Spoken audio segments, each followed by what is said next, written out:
I've noticed that driving at night presents an enormous strain on my visual system. And I've noticed this for a number of years. Are there any, I know there's something called stationary night blindness. I don't think I'm stationary night blind. I think the mutation for stationary night blindness was identified in the Calusa horse or something like that. These were horses that you could walk up to very easily and they wouldn't even see you until you were right there. Someone's going to correct me on this. It's the internet. But I think that the mutation was identified, et cetera. But I don't think I'm stationary night blind. But I do find that driving at night, I get very fatigued. And then I'll sometimes even wear my +1 readers when I drive at night, which removes the fatigue, even though I'm looking more or less at a distance. Are there some conditions that make it hard for people to see at night for which they would want corrective lenses? Yeah. And what sorts of biology underlies that, assuming that somebody is not stationary night blind or a Calusa, I think is the name of the breed horse? Yeah, that's a great question. For the optical defects in our eyes, most or many of which can be corrected with just having the right prescription lenses, we can get away with it without using those corrections in brighter light. And so during the daytime, you could be slightly blurry. If I have a real bright light, and a good high contrast book, with black letters on the white page, I can get away with reading that without my readers.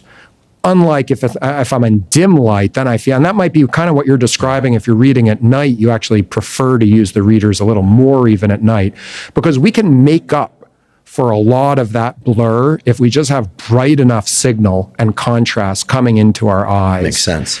Yeah. So when you're driving at night and noticing this might be revealing a little bit of a need for glasses. Now, I'm not suggesting this is the answer, but far more common than having congenital stationary night blindness would be being what's called a latent hyperope.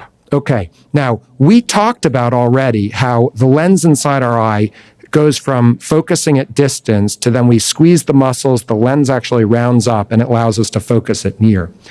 Some people's optical system of their eye is actually wired or designed or sort of set up in length, not for regular distance, which would be anywhere from about 3 feet to infinity, but it's actually tuned for being beyond infinity, which doesn't make any actual sense when you talk about it. But just the optics of the eye at their best focus are actually focusing the light behind the retina.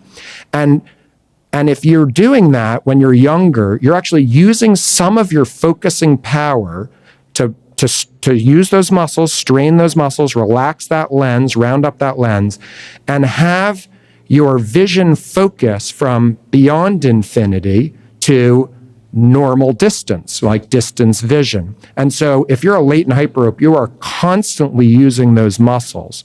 And again, if you're tired, it's the end of the day, your muscles are feeling a little fatigued, your latent hyperopia, or by the way, if you've had a drink or two, alcohol can do this too. Your latent hyperopia can kind of kick in, especially as we're aged and we're not as good at refocusing that lens anyway. And now all of a sudden, your vision is kind of reverting to its natural state, which is slightly out of focus at distance because it's actually focused beyond infinity, if you will. And so all of a sudden you put on that +1 just for a little extra booster kick and you're like, oh yeah, distance vision is clean and easy now. So I'll have to bring you into the clinic to really be sure, but you could be exhibiting a little bit of that kind of latent hyperopia.